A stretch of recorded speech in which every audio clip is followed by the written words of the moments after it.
Teorema de Rolle. Sea f una función de un intervalo a b en R continua y derivable en el interior del intervalo.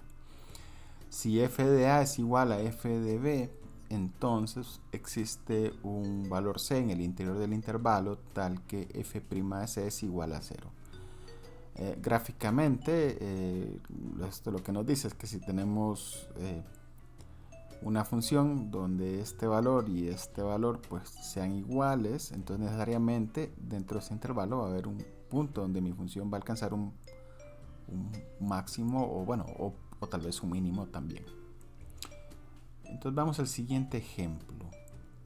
Queremos verificar que la función f de x igual a coseno de 2x satisface las hipótesis del teorema de Rolle en el intervalo de 0 a pi.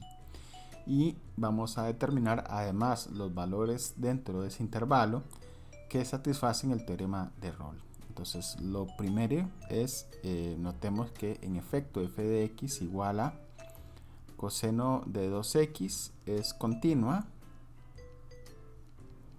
es una función continua.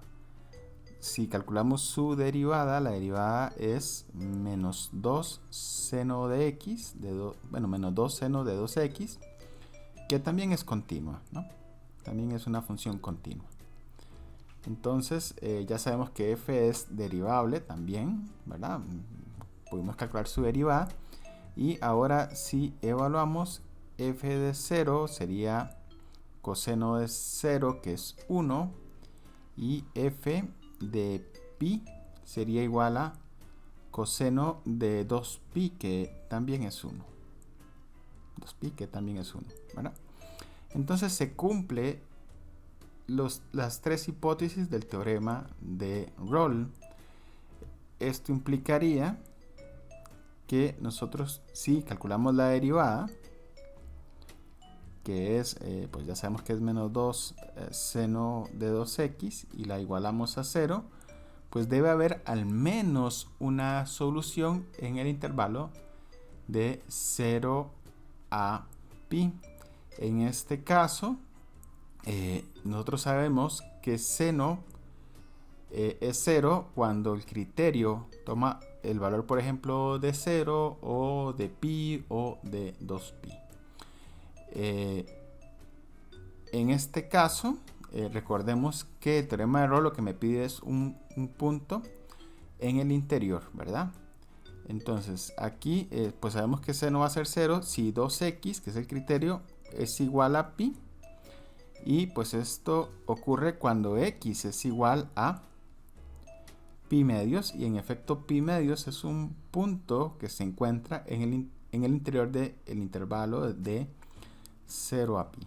Así que pues el valor de c va a ser pi medios. Entonces, bueno, acá estos tres checan la hipótesis, y este es el valor que cumple o que satisface el teorema de Rolle.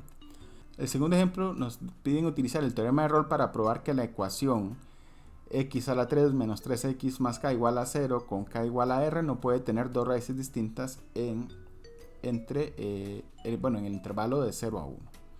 Entonces, consideremos por un momento la función f de x igual a x a la 3 menos 3x más k. Y supongamos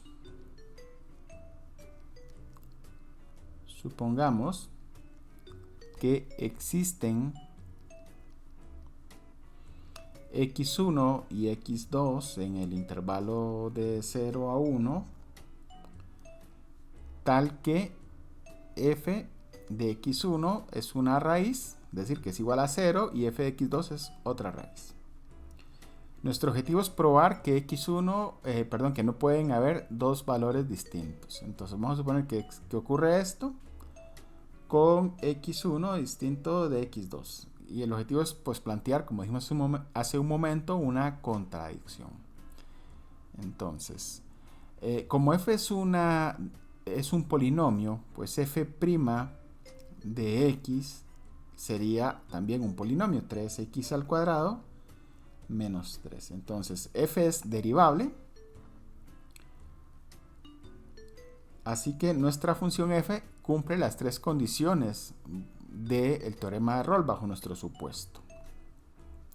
Entonces esto implicaría que tiene que existir también un C entre 0 y 1 tal que f' de C igual a 3C cuadrado menos 3 es igual a 0. Pero si nosotros resolvemos esta ecuación, esto implica que C necesariamente debe ser 1 o negativo 1. Pero esto es una contradicción, ya que C está en el intervalo de 0 a 1. No puede tomar ninguno de estos dos valores. Como nuestra única suposición fue que existían dos valores x1 y x2 en el intervalo de 0 a 1 diferentes que eran raíces de la función, pues esto debe ser falso. Es decir, no pueden existir dos raíces de f en el intervalo de 0 a 1.